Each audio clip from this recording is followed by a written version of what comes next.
Hürmetli kollegalar, biz Elmet Tiyatro'nun Jil ortadan spektakl Qozonda ko'rsatuvga bag'ishlangan matbuot konferensiyasini boshlab beramiz. Ham bizning bugungi spikerlar. Feride Bag'is qizi Ismag'ilova, Elmet Tatar davlat drama teatri direktori, Dinar Vazimullo Husnidinov, Elmet Tatar davlat drama teatri aktyori Emir rolini boshqaruvchi, Oyrat Abdulhay ul Miftahov, Elmet Tatar davlat drama teatri aktyori Hasan ham Suhrab rollerini boshqaruvchi, ham Ravshan Mars ul Muhammadjanov, shulay uq Elmet Tatar davlat drama teatri aktyori Asif rolini boshqaruvchi. Spikerlarga so'z bergancha oldan әзірленген videoni qarab uziq, оны uzun dediler. Şuna göre belki biz onu oxira kadar qarab bitirmeyip sıralar qalsın işinge.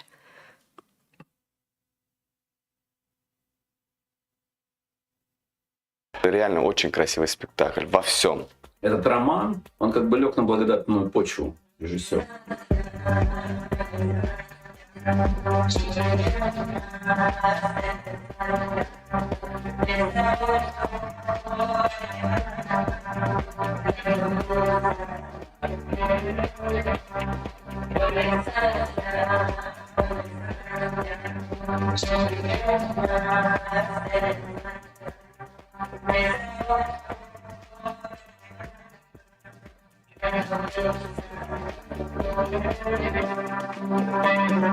В самом романе огромное количество каких-то очень важных для меня вещей. Ну, взаимоотношения, например, отца и сына.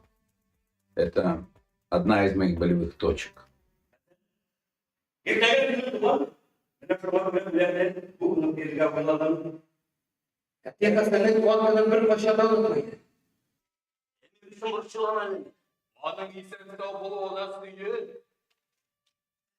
Anlasam bir de şu kitaplarına şunda sanırım anladım. Bütün anlayışım böyle. Yok bundan. Bala kim böyle senin diyetlesek şundayla bu yola tırad. Resim tübetü. Таким же триггером является, например, взаимоотношения сына и матери и отца. И хотя матерей практически почти нет в романе, мне очень хотелось, чтобы они были в спектакле. Но сценической адаптации Мэтью Спенглера их не было совсем, и я их вел.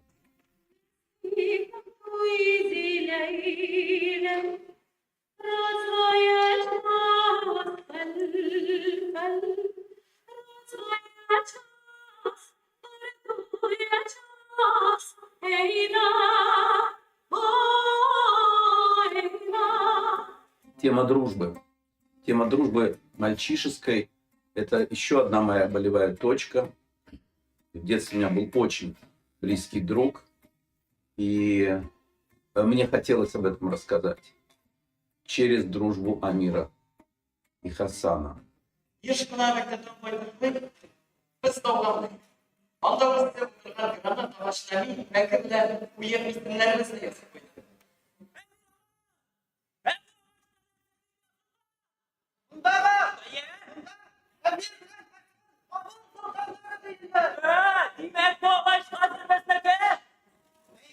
Когда я познакомился с этой труппой, совершенно потрясающей, великолепной труппой, очень квалифицированной, очень подготовленной, очень профессиональной, стал вопрос, а кто же будет играть главный герой?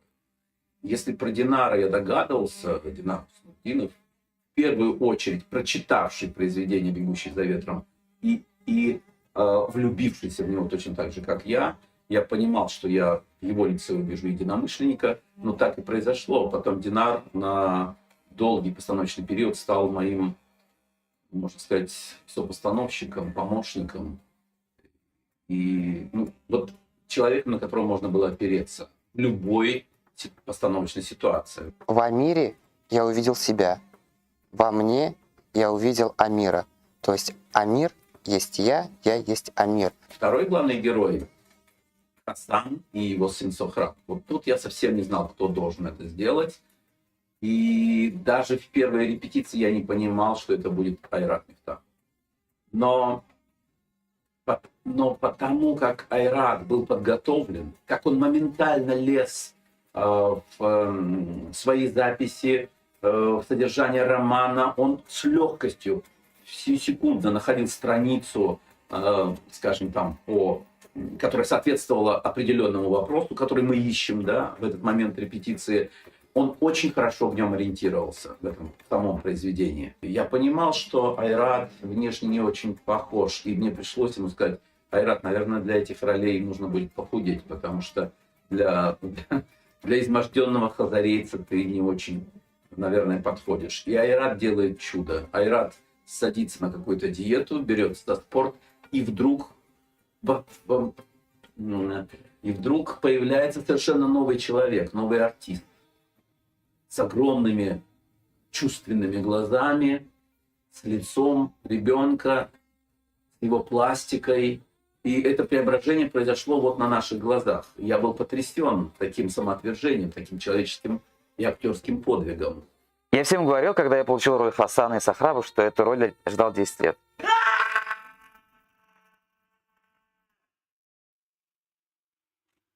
Тынычлыкта калдыр безне. Ташла bu ömrünü işe. Kısır. Җибәр безне ди. Асеф, но невозможно, наверное, без таких людей, как Асеф. В спектакле у меня есть такая фраза. Туралары мин Асефның кем икәнен бер сүз белән аңлатырга телим. Сафат. Әлеге кызны башка бер нинди сүз белән алыштырып та чагыштырып та булмый. Ул аны бердән ачып бирүче сүз. Асеф — это такой человек, который получает удовольствие от причинения вреда другому человеку, получает максимальное удовольствие от того, что другие страдают.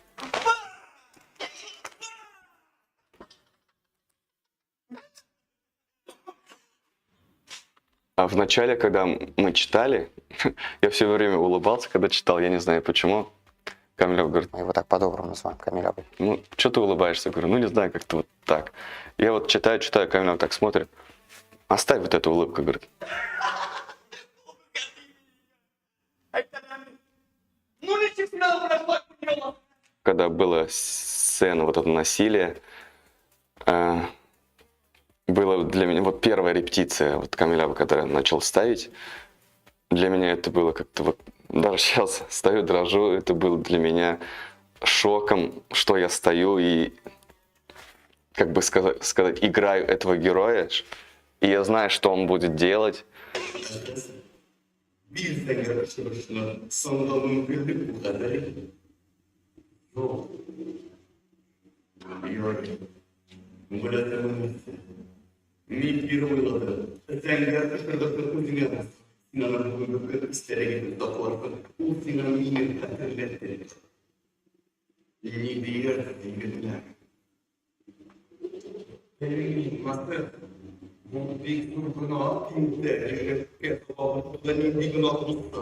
Труппа совершенно потрясающая.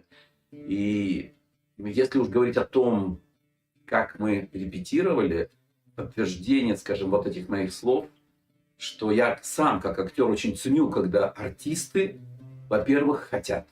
Во-первых, очень любят то, за что берутся. Мы определенно перед спектаклем проходим какие-то сцены, репетируя, повторяя, но эту сцену мы не репетируем. Специально для того, чтобы мы боимся, чтобы вот это не превратилось в какое-то механическое исполнение.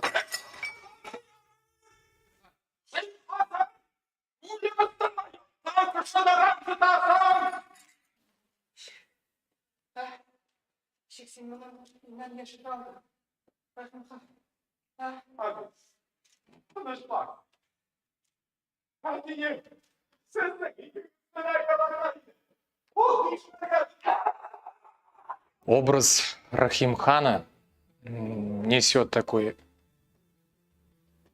вспомогающий человек, который поддерживает во всем главного героя, помогает ему раскрыться.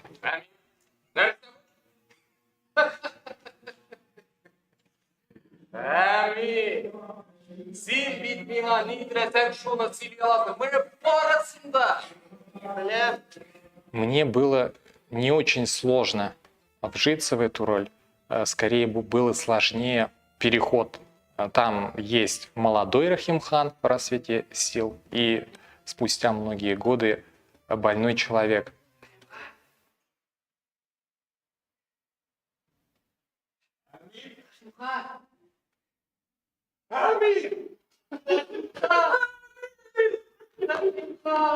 Хороший режиссер, он всегда набирает в команду хороших, профессиональных людей. И то, что сделал Камиль Абай. Я вижу себе сценографию этого спектакля только через акварели Ольги Кулагиной. Совершенно замечательного сценографа, художника, акварелиста и там, номинанта «Золотой маски». Очень известный человек в наших кругах. И когда мы начали с ней работать, это вообще первый человек, с кем я начал работать из команды. Она мне присылала свои акварели.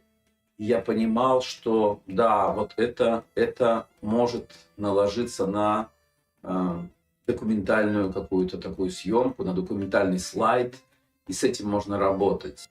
Кроме того, я понял, что мне нужен обязательно человек, художник по костюмам, и где я совершенно, так сказать, не знаю, что делать, как быть, через что идти, через этническое, через стилизованное, через еще какое-то решение.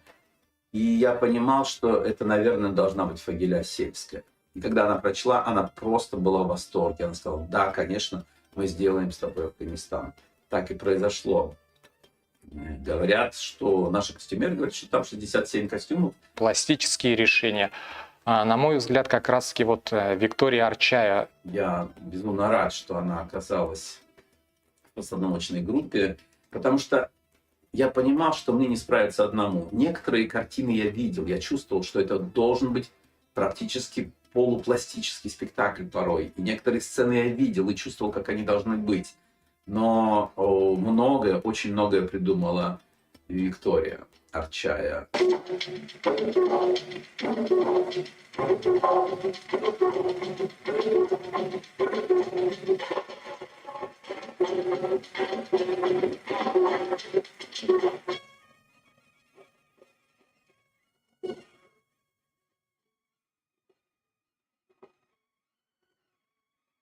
Кроме того, я, конечно же, понимал, что никакой театр не происходит без света. Наталья Кузнецова совершенно потрясающий художник по свету из Санкт-Петербурга. Это мое первое знакомство, и сразу же в работе. Я был восхищен.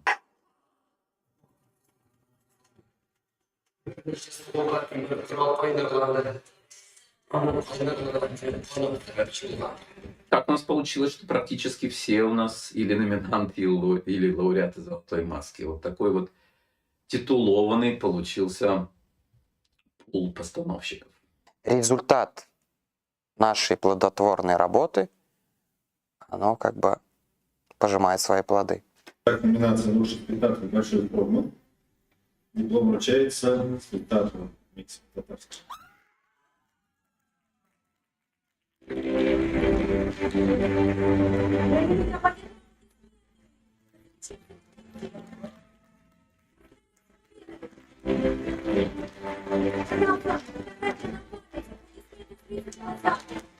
Я каменный цветок, я каменный цветок. Как мне поведать о своей тоске? Если ты солнцем не посветишь на меня, холодно мне, бесцветный я. Я весь стон, весь боль. Я сплошь пыль, песчаный ураган. Я пьяный ветер, что в степи кружит вокруг тебя.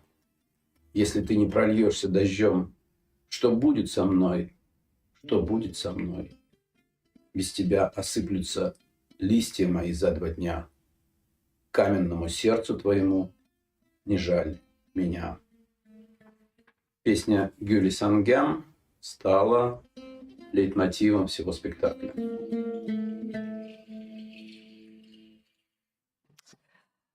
Фарида Бәкизовна, сөз сізге. Бұл спектакль білуімше былтыр қойылды. Әлмет тамашашысы аны ничек кабул итә?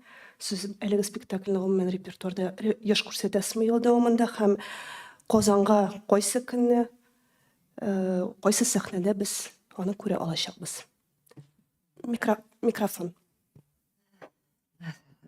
Рәхмәт.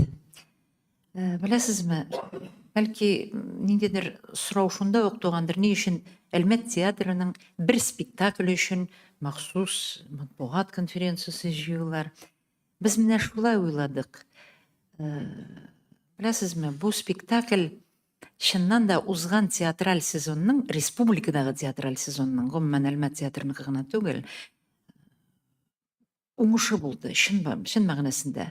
Без Тантана премиясының иң яхшы спектакль номинациясендә җиңү яуладык һәм кеше шәһәрләр театрлары фестивале дә безгә гран-при алып килде.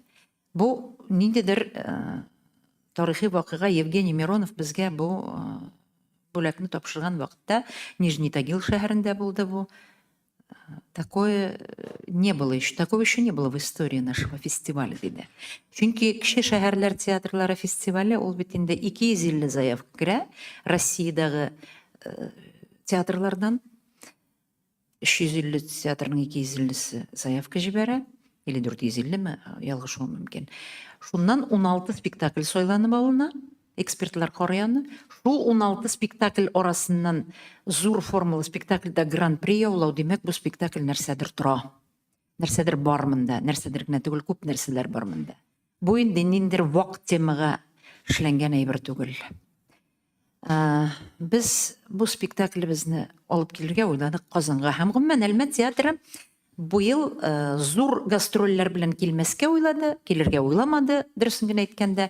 Без шулай бүлә-бүлә айга бер спектаклебезне алып килеп күрсәтергә, иң уңышлы спектакльләребезне. Ни өчен әле без аны Казан тамашачысына, республика тамашачысына тәкъдим итмәскә тиеш дип уйлаштык без. Чөнки безнең инде Әлмәтебез зур шәһәр түгел.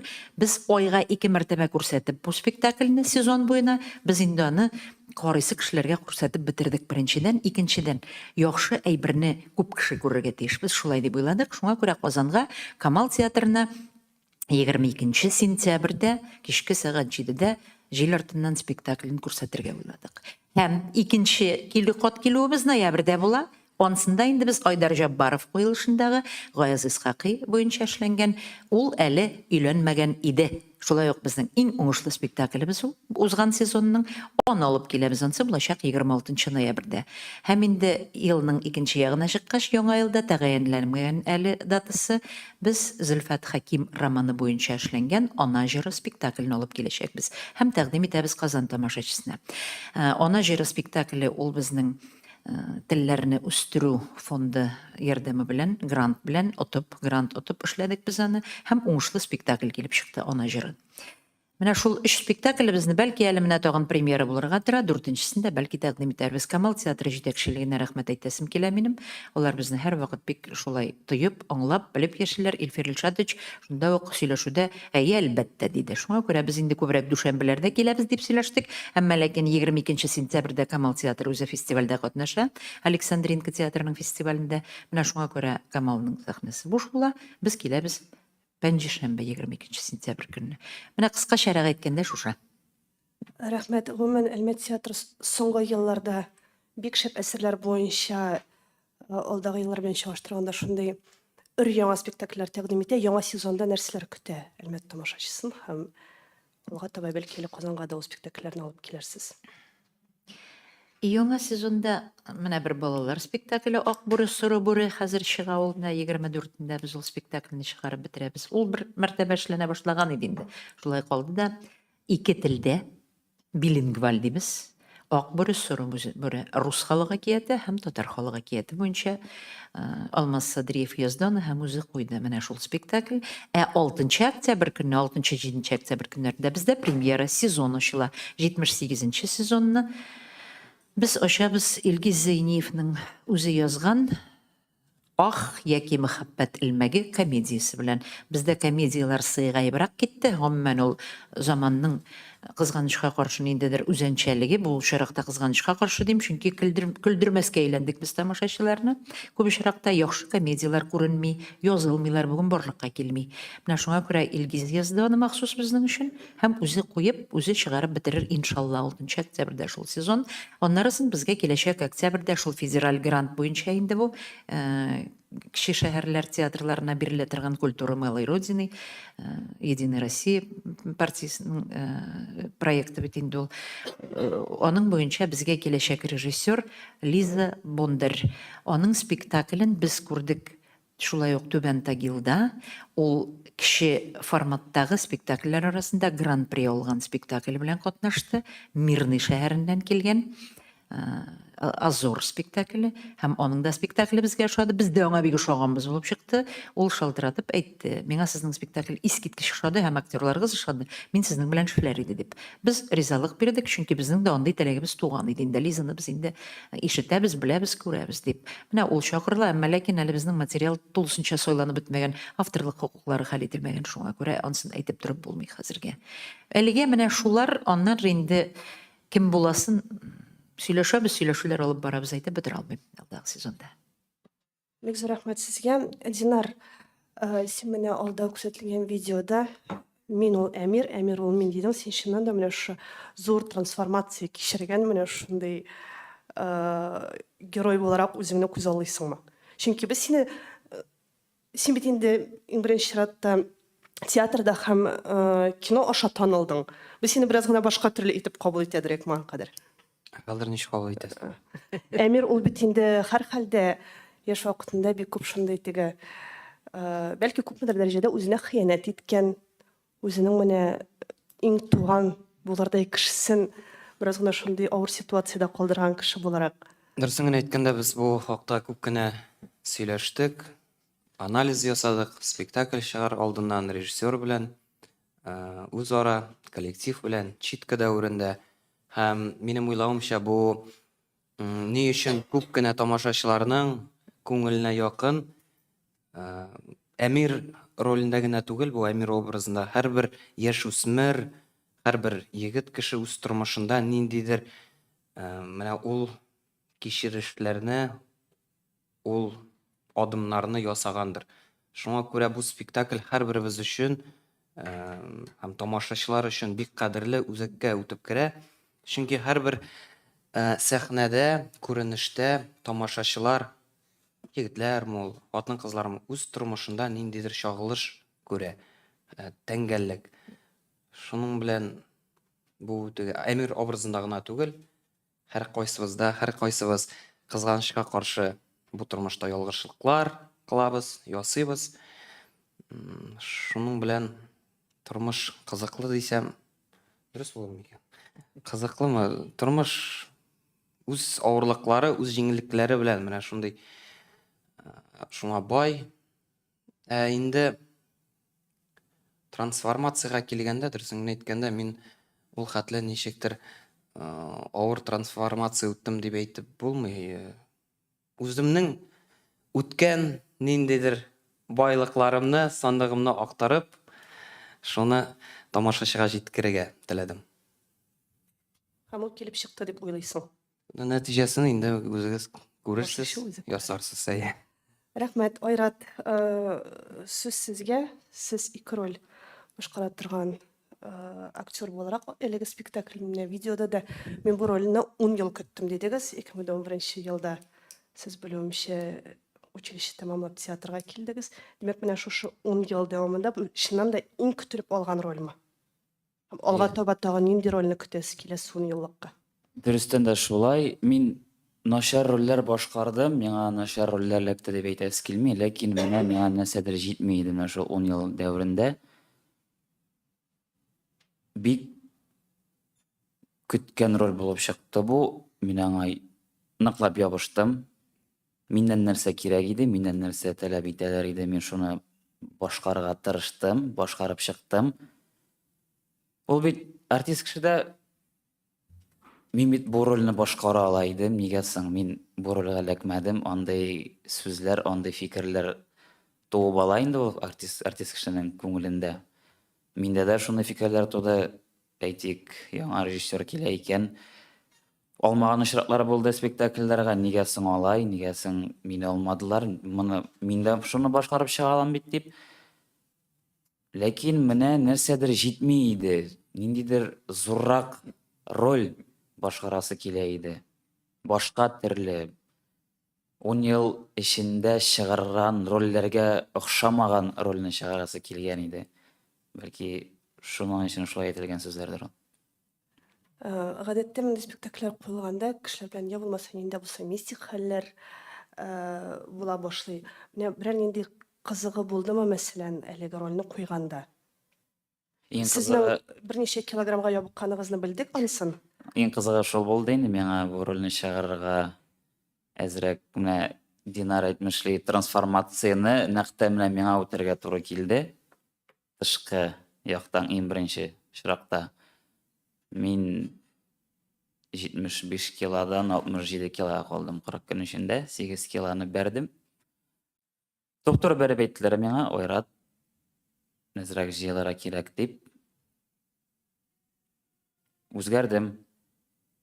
Кызыклы нәрсәсе кызык булды дип әйтеп була. Кызык булды менә икенче рольне башкару минем өчен, Сөхрәп ролен. Чөнки ул башка кеше. Тышкы кыяфәтне үзгәртергә тырышып булса да, белмим, булыр микән, ул бары шул кеше булып каласың бит. Ләкин менә ничектер аның тотышын, басып торышын, йөрешен, тавышын нык каты итеп үзгәртергә туры килде. Әйтик, менә Сөхрәпне эшли башлаганда да кисәк Хәсәнгә кирип киткән очракларда булгалады. Ул очракта Камил абый туктатып, Ойрат туктап тор әле. Әле бу репетицияны беренче көннәре бу Сөхрәпне куйган репетициялар. Шунда туктата иде. Син әзрәк Хәсәнгә кирип китәсең дип, шуңа күрә ныклап җыелып, ныклап уйлап эшләргә туры килде. Йөреше охшамасын Хәсәнгә, тошлары. Һәм шулай мин үземнең тормыш иптәшемнән көндә мин аңа әйтә идем, качык булса да минем репетицияларга кирип утырып, кара әле, бер-берсенә охшамаганнар микән ул образлар дип. Кызык хәлгә килгәндә, кызык хәл дип инде ул менә Айрат әйтә, мин теге әйттем дә, хәзер уйлап утырам, җиңел бирелде дип. Иң искә төште минем өчен авыр бирелгән мизгелләрнең берсе, ул һәрвакыт менә еш сорыйлар бит инде, артистлар ничек сүзләрен ятлый, менә сүзне ничек истә калдыра, ул хәтле теге текст. Мин ул һәрвакыт уйлыйдым, нәрсә ничектер үзеннән үзе истә кала инде ул репетиция дәврендә. Ә менә бу спектакльгә килгәндә иң авыр күренешләрнең берсе ул миңа сүз ятлау булды, чөнки минем бик анда зур күләмле текст, монологлар.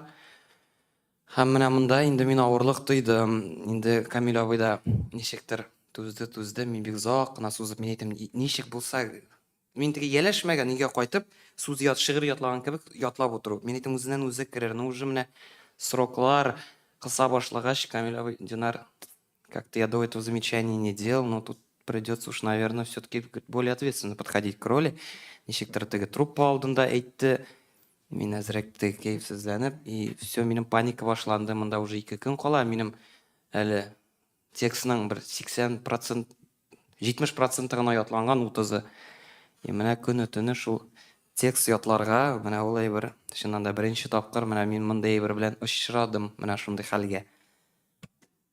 Рәхмәт, Раушан, сүз сезгә. Сез биредә утыручылардан негатив рольне башкаручы, иң шундый негатив рольне башкаручы бердән бер кеше. Ул мондай рольләр сезнең күп идеме репертуарда һәм гадәттә бит инде шундый бер бар, хәтта теге кинода да һаман саен бер кеше негатив рольне уйный. Сезнең очракта. Әйтәсем килә, без Динар белән укудайык, Камил абый килгәндә һәм без соңрак килдек әзрәк репетициягә, алар укый башлаганнар иде инде.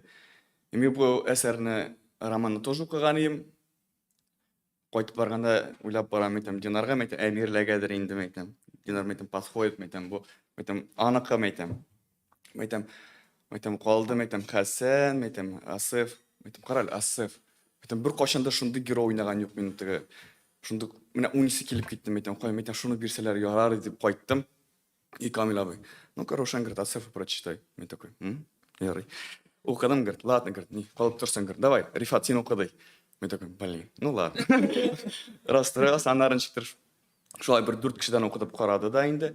Говорит, ладно, говорит, Рошан, син укы, покага, говорит, потом, говорит, решим. И мен шулай елмая укыдым, әйтте, неге елмаясың? Не знаю, как-то вот меня шулай, ул меня говорит, ладно, говорит, оставь вот так. Шул, миңа бу роль бик эшли башлагандан ничектер вот ауыр беріле башлады. Чөнки бик ничек әйтим микән? Теге мин үзем ничкә күңелле, үзем шундый добряк. Бу шундый каты һәм ничектер теге бәгырьсез дим микән? Ничектер бүтән кеше рәнҗетә, нитә, еще аннары ни теге сәхнәсе бар бит әле. И мин вообще нигә калдым, тоже паникага әзрәк. Равшан төшенкелеккә бирелеп алды, ул үзе аны сиздермәс, әйтмәс. Ул менә әйтте, Асиф ролен теләдем дип. Әмма дә ләкин бер мизгелдә өйгә кайткач, Динар, наверное, говорит, кайфсыз утра, я, наверное, говорит, откажусь. Менә теге сәхнәгә килеп җиткәч, от роли, я говорю, зачем? Я, говорит, не могу. И мин күрәм аның прям монда тыгылган. И я, говорит, не могу. Ну, я, говорит, как? Ну, то есть кешенең на сопротивление эчке дөньясы менә ул рольгә гомумән берничек тә туры килми. Аны башкарга кирәк. Ул бит Равшанның Егетләр, сез теге рольне дип бик күп сөйләшәсез. Минем аңлавымча, бу көчләү сценасы, күренеше дөресрәге. Шул бик авыр бирелде инде. Аннары ничектер инде Камил абый белән сөйләшкәч, говорит, Равшан, говорит, давай вот так сделаем, вот так, вот так. Все будет хорошо, говорит, ты, говорит, не волнуйся. Это все, говорит, выглядит, ну, этично, культурно, матур гына, говорит, ничего такого там, говорит, нет. Ничектер аннары бер репетиция шулай үтеп китте, икенчесе, өченчесе, аннары ничектер инде, ну, ярар. Ияләшеп ничек әйтәм, аннары ничектер күңелдә ул йомшарды, мин әйтәм, ярар, спектакль өчен кирәк. Значит, кирәк. Бер тамашачы, бер апаң чыгып китте, менә Раушан аркасында. Ну, это, говорит, что, говорит, такое творится? Он говорит, он совершенно другой. Говорит, мин безгә контролерлар әйтә. Теге дәрәү скандал куптарып, зачем вы из него сделали такого? Он же, говорит, не такой, дип, полный Раушанга ышанып. Димәк, инде ролен җиренә җиткереп башкарган. Дәвам итим әле менә бу урында. Фестивальдә уйныйбыз бит инде. Нижний Тагилда мин тәрҗемәдә утырам, сәхнә артына утырып куйдылар, башка урын юк. Үзем наушниктан тыңлыйм, үзем тәрҗемә итәм.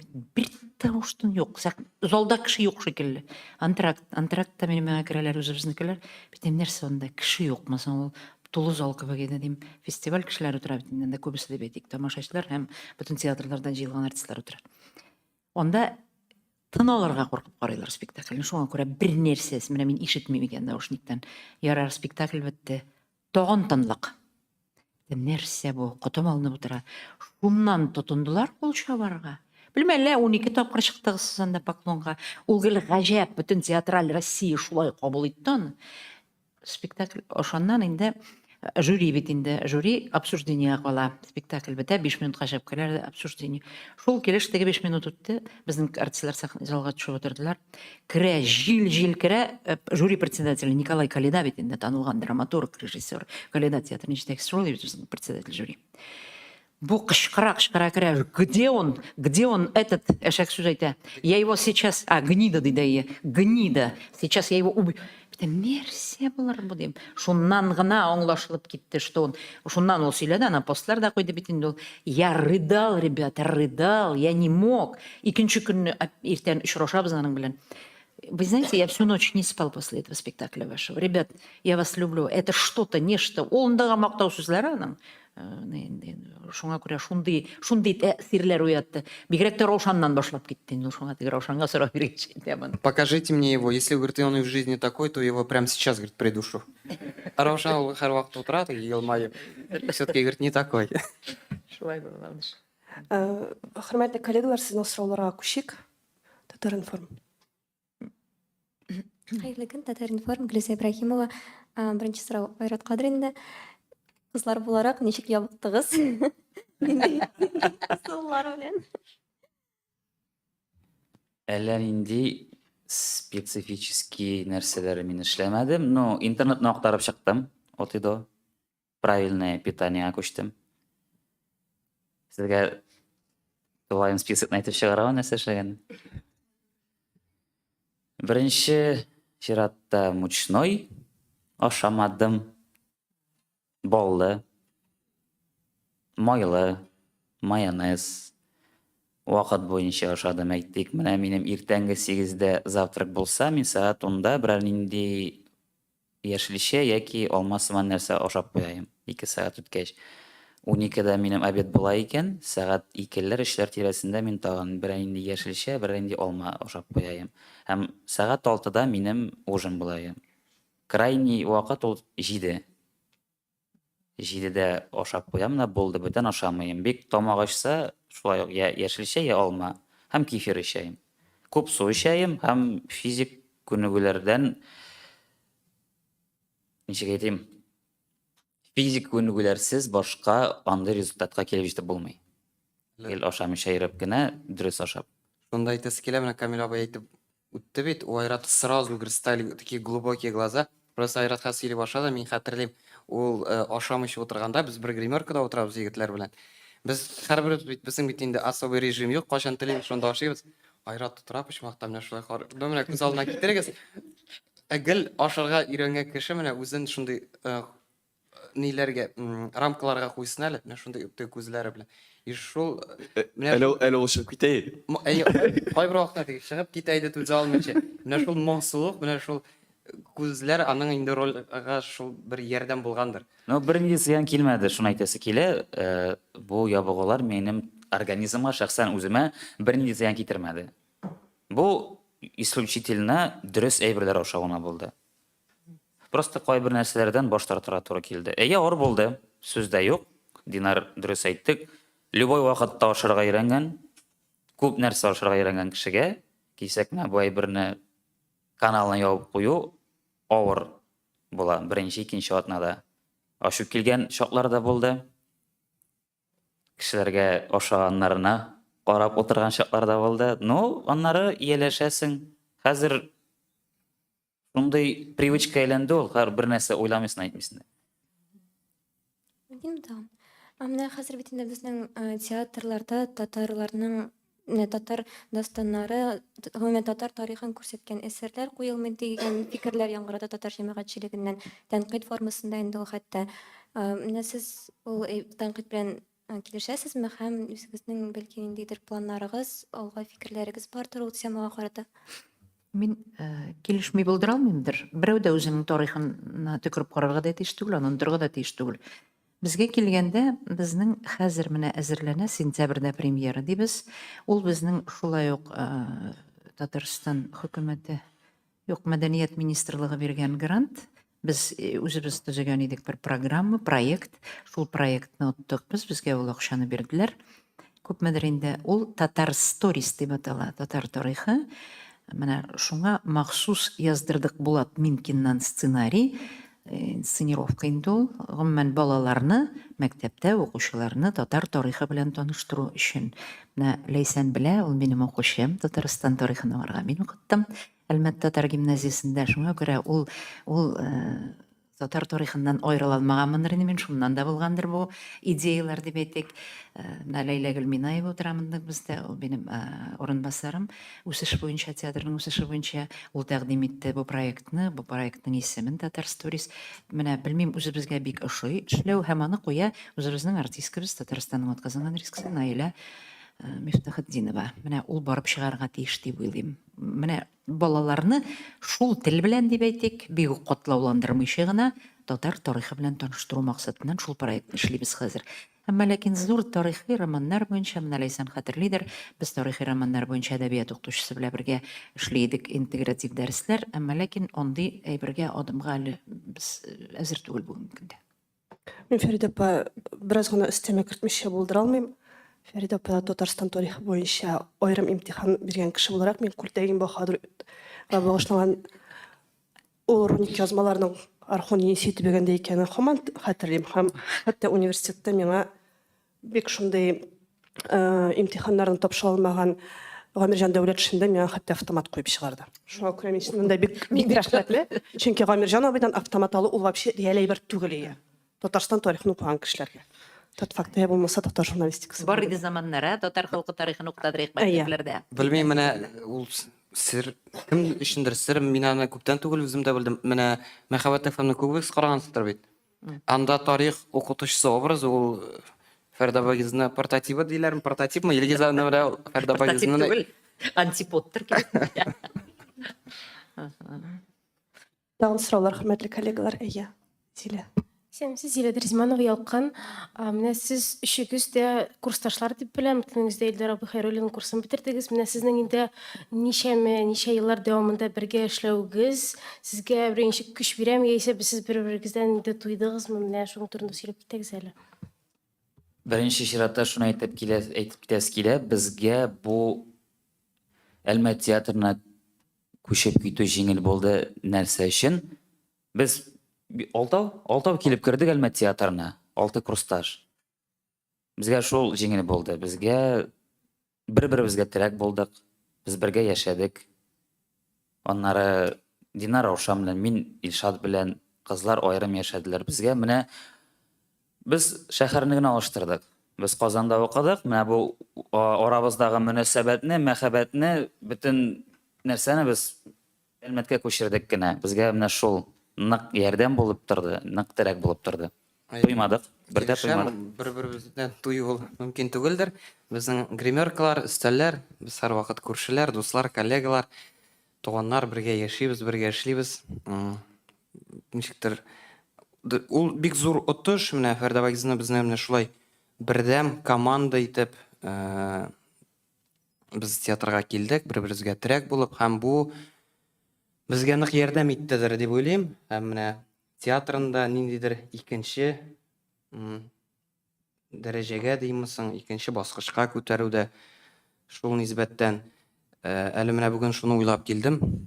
Мин әйтәм, кара әле спектакльдә гомумән театр кызык инде. Тормышта менә ничек кенә якын дуслар булмасак та, сәхнәдә иң нинди генә теге бер-береңә дошманны да уйнарга туры килә. Ничектер бу артист тормышы кызык дип менә шулай анализлап бардым. Без дүртәү идек. Илшат та бар иде. Ул 2 ел, 3 ел менә арабыздан китеп барды. Шуңа күрә гомумән ул безгә бик нык ярдәм итә. Эшебездә режиссерлар белән эшләгәндә сәхнәдә без бер-беребезне аңлыйбыз, бергә укыган, бер остазда. Шуңа күрә бернинди авырлыклар бу мәсьәләдә юк. Без бу курсны махсус җыйдык. Чөнки бик интеграль яшьләр юк иде безнең Әлмәт театрында. Шуннан театр училищесының ул вакытта җитәкчелеге тәкъдим итте. Алар тәкъдиме белән, безнең соравыбыз белән, шуннан алар берләштеләр, оештылар. Без инде аларның кабул итү имтиханнарында да менә мин үзем бар идем. Һәр имтиханнарында булырга тырыша идек. Гомумән ничектер бер-беребезне туеп яшәдек. Кунакка килделәр алар безгә һәм шунсы менә кызык инде бүген көндә рәхәтләнеп сөйләп әйтеп була, Динар әйтмешли. Менә нәкъ алар күтәреп җибәрде шушы Хайруллин укучылары курсы. Алар алтаулап килеп, яңа көч, яңа сулыш белән театрны җанландырып та җибәрделәр. Аларның аяклары җиңел булды, аннан соң бик Чантаевлыклар килделәр. Минем менә тәҗрибәм бит инде шактый, 18нче елымны эшлим театрда. Беләсезме, яшьләрне алган вакытта хотя бы кино алырга кирәк икән аларны. Берәм-берәм генә килсәләр, ниндидер канатсыз кош кебегрәк йөриләр, ятим кебегрәк сизәләр үзләрен, тиз генә кирип китә алмыйлар. Һәрберсенең чөнки үзенең курсы бар, үзләренең бергә оешкан аларның. Яшьлек дуслары бит инде алар, бергә. Менә шундый әйберне сиздем үзебездә. Менә узган ел бер генә җегетебез килгән иде. Мин әйтмим, ул кирип тә китте. Ана җырында Айгиз зур роль башкарды, әйбәт егет, шәп җегет, әмма ләкин ул килгәндә үк әйтеп куйды, киләсе елга кирә алсам, быел кирә алмадым, я Мәскәүгә, я Питерга укырга кирәм дип. Менә быел Питерга укырга кирде Гисига һәм китеп барды ана җырын калдырып. Менә һәр кертергә кирәк артист. Шуңа әйтәм, мин Хайруллин укучыларына бик рәхмәтле, чөнки алар безнең төп терәк, төп ниндидер көчебез ул безнең театрыбыз. Рәхмәт, тагын сораулар. Мөршидә апа. Идел журналы Мөршидә Кыямова. Фәрид апа, сорауым сезгә.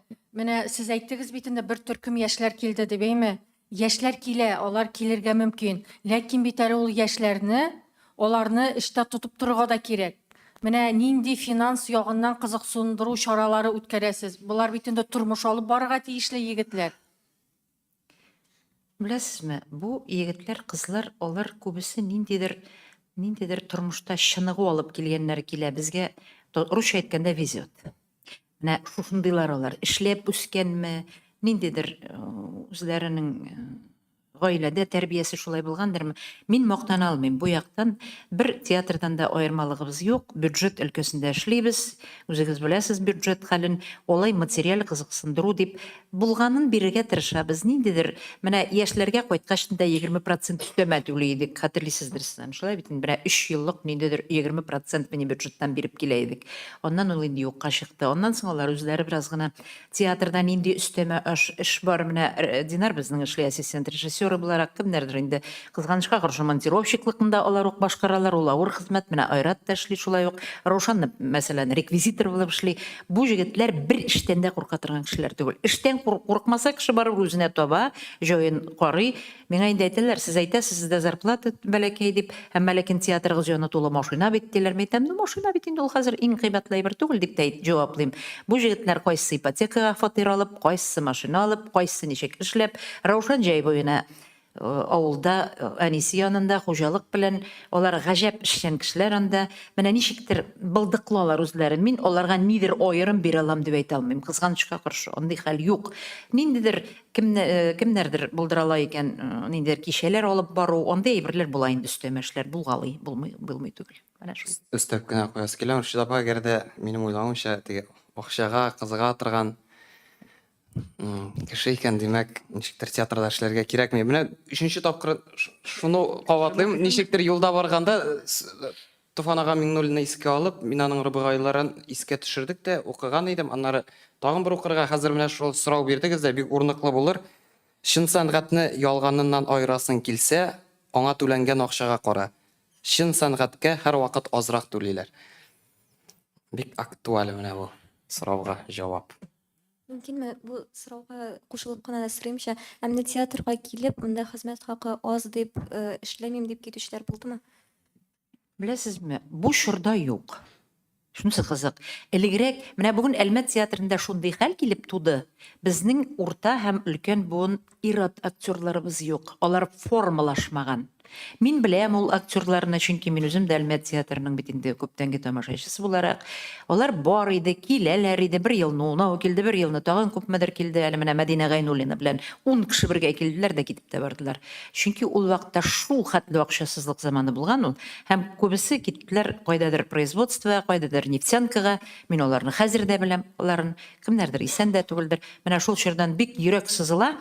Уйнарга кирәк өлкән иратлар рольләрен, урта буынны. Юк инде ике артист бараларны уйнардык. Шуңа күрә хәзер инде яшьләрдән, яшь буыннан да уйната башладык. Бабайларында уйныйлар хәзер бездә менә шушы яшьләр. Андый хәл бар менә. Әйтергә кирәк, безнең 40 артистыбыз, 41 актер труппада, труппа шаулап тора. Һәм шуның 25-е 35 яшькә хәтле булган иратлар икән менә бүген шуны сөйләштек әле. Шуңа күрә безнең яшь труппа. Аның белән бер рәттән проблема дип әйтергә микән инде аны. Ул бөтен театрда бар хәл, Россия театрларында да, Татарстан театрларында да урта буын һәм өлкән буын хатын-кызлар рольсез утыра бүгенге көндә. Ул шулай булырдыр инде, шулай булачактыр инде. Чөнки кайсы гына әсәрне алып карасаң, анда 1 я 2 өлкән апа образы, әби образы була калганнарны бик язылмый инде. Шуңа күрә 5-6 әби сәхнәдә йөргән спектакль кызык булыр иде микән ул кемгәдер белмим. Менә сез яшьләр, ансын инде үзегезгә. Аның проблемасы да килеп чыга инде. Ниндидер менә труппа әйттем, 41 кеше хәзер бездә штатка алырга урын юк. Бүген быел 4 актер сораган иде бездән, быелгы курслар чыгарды театр училищесы. Без икесен ала алдык, икесен кире борып җибәрдек. Рәхмәт. Микрофон. Форсаттан файдаланып, бысы да Фәрида ханым сезгә булыр. Менә мин белүемчә, бәлкем ялгыш мөмкин инде, сездә бит инде читтән дә режиссерлар күп киләме, куялар сездә шундый көчле фестивальләргә җибәрә торган спектакльләр чыгардыгыз. Менә шуны беләсем килә. Сезнең менә читтән чакырасыз режиссер, әйме, ул режиссерга күбрәк түләнәме? Үзегезнең режиссерга караганда ничегрәк менә шунысын да әйтегез әле. Әйе, нәкъ шулай. Ул режиссерга әлбәттә күбрәк түләнә. Безнең үзебезнең режиссерыбыз бар, Гараев Ильяс Гареевич. Ул елга 1-2 проект эшли, 1-2 спектакль чыгара. Ул шулай, ул штатта утыра чөнки.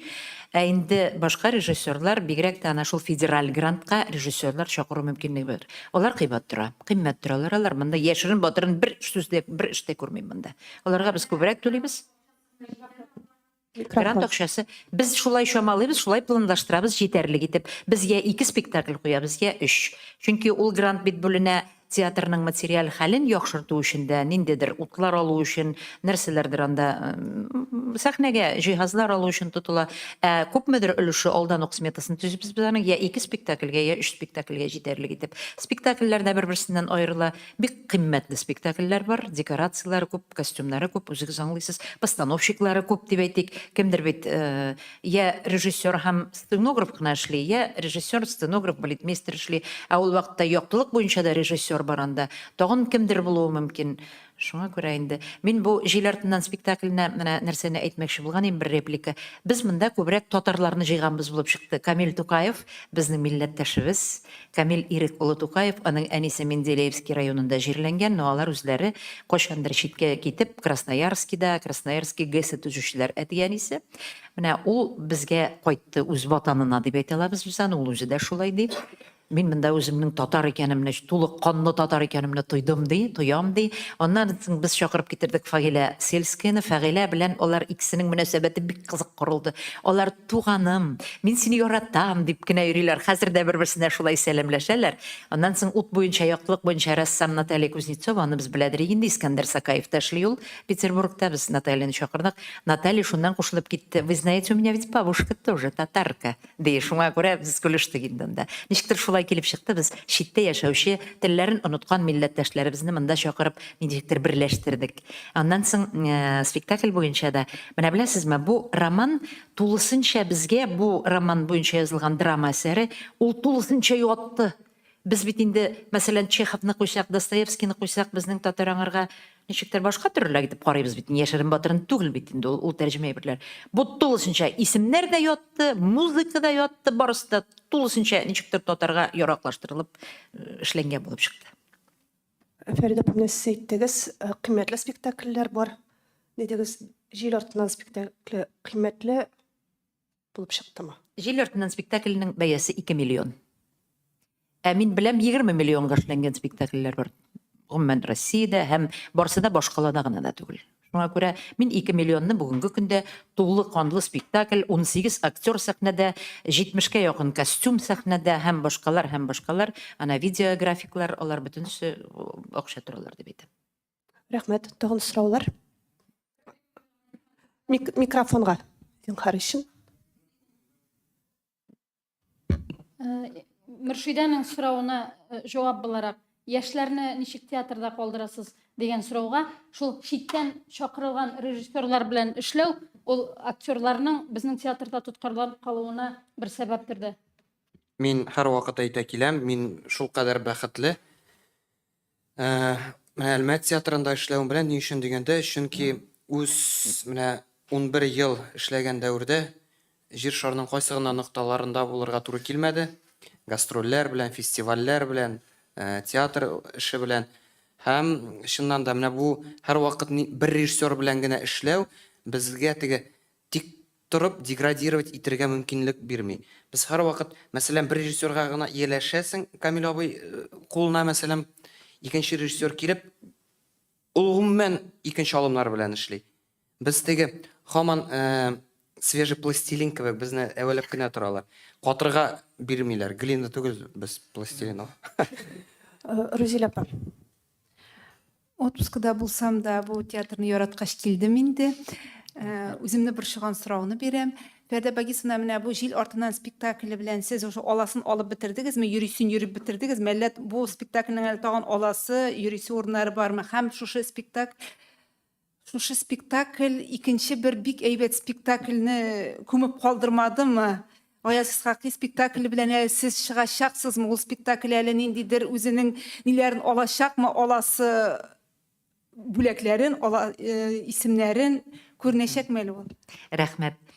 Әйе, мин аңлыйм, спектакльне караган кеше буларак та, Рузилә гомумән безгә бик якын кеше буларак та, бу очракта күмеп калмаячак. Беренчедән, җил арты спектакле безнең аны бик күп кешеләргә күрсәтәсебез килә. Ул чөнки ниндидер бәрә торган менә теге открытый нерв дибез, менә шул нервга бәрә, нервга тия түгел, ул мәгънәдә түгел бу очракта. Шул кадәрле ул кеше җирдән ничек яшәвен, ничек итеп ниндидер хыянәткә баруын, үз-үзенә хыянәт итүен, дусларына хыянәт итүен, ничек кичерергә тиеш ул аны, ничек итеп яңадан терелергә тиеш. Менә кешелек турында ул, менә кешелеклелек турында ул спектакль. Ул гаҗәп ул. Ул ир-атларга да шулай тәэсир итә, хатын-кызга да шулай тәэсир итә, нидер универсаль бер әйбер ул. Шуңа күрә аны күбрәк кеше күрсәтә. Мен аның теге наградалары түгел инде. Ул үзенекен инде алды, дөрес әйтәсез. Мин аны тагын нәрсәдер алыр дип уйламыйм, әмма ләкин без аны йөртергә тырышачакбыз. Һәм без аны Азия фестивальләренә, фестивальләр мәсьәләсенә килгәндә менә һәр Грозныйга барабыз без. 12 сентябрьдә Грознойда уйныйбыз Милли театрлар фестивалендә. Аннан соң Кудымкырда шулай ук Милли театрлар фестивале сообщение. Аны бик чакырды инде Коми Пермәк театрының директоры белән андагы ниләре, кешеләре. Зинһар өчен шушында алып килегез безгә искиткеч кирәк бу спектакльгез сезнең фестивальгә дип, без инде бер көнгә булса да чыгып керәбез Коми Пермәккә. Менә шул, алар да милли театр бит. Менә аннан соң без аны Азия фестивальләрендә уйныйсыбыз килә. Менә Иранга барасыбыз килә, хыялыбыз бар безнең бу фестивальләр белән. Иран искиткеч зур тизлек белән театраль дәүләт бит инде ул. Безнең фестивальләрдә очрашканыбыз бар Иран театрлары белән. Менә шундыйрак уйларыбыз бар. Ә инде ул әлләнмәгән иде спектакль. Юк, һич юк. Алар бер-берсенә берничек тә комачауламадылар. Алар бер-бер артлы ничектер шулай шундый итеп чыктылар алар. Аннан соң бит тантанада хәтерлисез. Тантанада без инде көтәбез бит ахырга хәтле нәрсә алырбыз икән, кемгә нәрсә бирер. Бер нәрсәдә юк, җил артыннанга рольләргә юк бит. Бер ир-ат роленә дә юк, ир-ат роленә дә бирмәгәч бит инде ул эпизодка да юк. Эпизодыннан да юк та инде ул. Аннан соң әйтәм, нәрсәдер була инде монда, ничектер башка төрле булачак инде бу дип. Һәм бөтен наградаларны, аерым индивидуаль бүләкләрне үләнмәгән иде, алды да бетерде анда. Ә инде иң зур номинация теге большой формы, зур спектакльне без алдык бит инде. Шуңа күрә менә монда утырган җегетләр шулай ук Айрат безнең иң яхшы Ират роле алды. Айрат елы дип шаяртабыз инде безнең быел театрда Айрат сезоны булды дип. Гомумән әйткәндә бер артлы шундый роль яудаңарга һәм Динар эпизод ролен менә руханилар рольләрен, ике рольне шулай ук башкарган өчен тантана нотто дип әйтәбез без. Өйләнмәгән иден алып киләбез, Алла бирсә, ул өйләнмәгән иде 26 ноябрьдә шулай ук Камалның зур сәхнәсендә уйналачак дип торабыз. Айдарның үзенә дә әйттек без аны. Әле Айдар килеп киткән иде безнең театрга да. Шулай ук аның белән дә сөйләшүләр бара безнең. Алга таба да без беләсезме, бер режиссерны бер мәртәбә чакырсак, әгәр дә ул режиссер бездә чыннан да шундый мавыктыргыч әсәр тудыра ала икән, без ул режиссерны гадәттә икенче тапкыр чакырабыз. Өченчесен белмим ничек булыр, әмма ләкин Айдар белән бик эшлисе килә инде, андый хыял бар. Ул шулай сорауыгызга өстәп кенә әйтәсем килә, теге бер спектакль икенчесен күмеп куймый. Ул һәр вакыт менә хәтерлим мин. Туй, Мещанская свадьба, Бертольд Брехта безгә чыккач, мин уйлаганым, әле үзара сөйләшәбез. Ну все, егетләр, менә бу иң самый лучший спектакль. Уже лучше, наверное, некуда. Аннары чыкты то Эзоп. Әйтәм, ну все, юк, менә Эзоп, менә бу инде вообще шедевр. Аннары җил арты чыкты, әйтәм, ну куда уж хәзер выше, җил арты инде все, монда карьерный рост пик. Аннары килде Айдар. Ул әле өйләнмәгән. И безнең постоянно, без хәзер просто менә шундый ожиданиеда тагын нәрсә микән. Ну бүгенге көндә менә әгәр дә миннән сорасалар, турыдан-туры, Динар, менә Әлмәт театрына киләбез, яисә кайсы спектакльне тәкъдим итәр идең. Менә ике дә уйланмыйча, минем бар фаворитлар менә ул әле өйләнмәгән, җил арты. Алар ничектер мин аларны хәтта ничәдер процентка әйтә алмыйм. Менә монысы яхшырак, монысы ни. Алар икесе ике төрле һәм икесе ике югары дәрәҗәдә. Аннары бит иҗатка шикләр юк дигән сүз бит инде. Бу камиллеккә шикләр юк. Шуңа күрә тырыш. Монда инде без алай дип гомумән уйларга ярамый. Менә бусы инде безнең шедевр дип кенә. Бик зур рәхмәт. Исегезгә тагын катышын. Димәк, 22 сентябрь көнне кичке сәгать 19:00 Камал театрында очрашуларга хәтле. Әлмәтләргә уңышлар. Рәхмәт. Һәм сезгә хәерле имин көннәр яңадан күрешергә. Бик зур рәхмәт килүегезгә, кызыксынуыгызга, сорауларыгызга һәм Ләйсән аерым рәхмәт балакаем менә шушындый безгә очрашу оештырганга күрә. Менә укучыларның файдаларын кайда күрәм мин,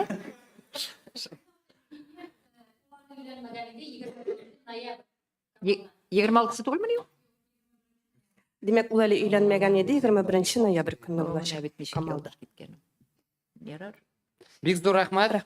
Рәхмәт сезгә. Күрешкәнгә кадәр. Булды бу? рәхмәт.